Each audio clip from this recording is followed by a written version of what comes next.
यह कहानी है एक बुद्धिमान राजा की। एक नगर में एक राजा राज्य करता था। राजा बहुत ही बुद्धिमान और होशियार था। वह किसी भी बात को बिना सोचे समझे नहीं कहता था और किसी को भी सजा देने से पहले उसकी सारी बात सुनता था, तभी उसको सजा देने या दंड देने की सोचता था।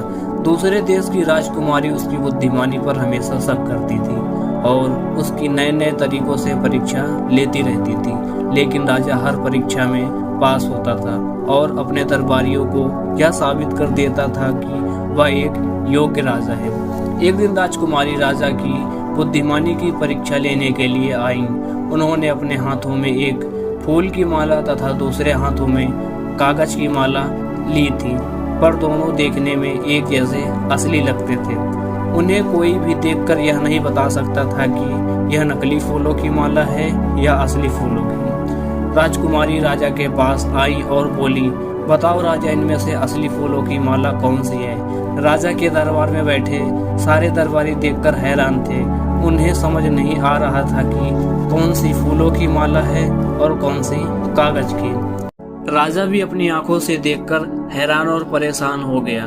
उसने अपने सेवक को आदेश दिया कि वह बगीचे वाली खिड़की खोल दे। जब सेवक ने बगीचे की खिड़की खोल दी तो बगीचे में से मधुमक्खियां असली फूलों की माला की तरफ आने लगी और राजा ने बता दिया कि यह असली फूलों की माला है। राजकुमारी देखकर हैरान हो गई और बोली, राजा, आप सच में ही बुद्धिमान और होशियार हो। आपने बता दिया कि मधुमक्खी असली फूल के पास आएंगे, वही असली है, क्योंकि मधुमक्खी नकली फूलों पर कभी नहीं बैठती है।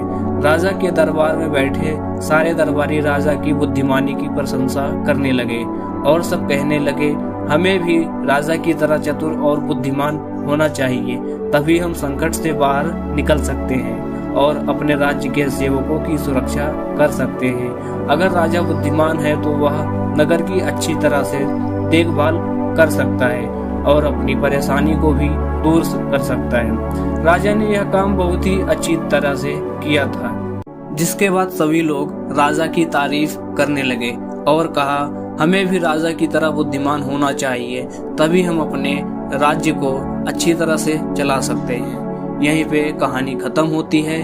कहानी अगर आपको अच्छी लगी हो तो एक लाइक तो बनता है। कमेंट में आप अपनी राय जरूर दें। मिलते हैं आपसे अगले वीडियो में, तब तक के लिए हम आपसे विदा लेते हैं।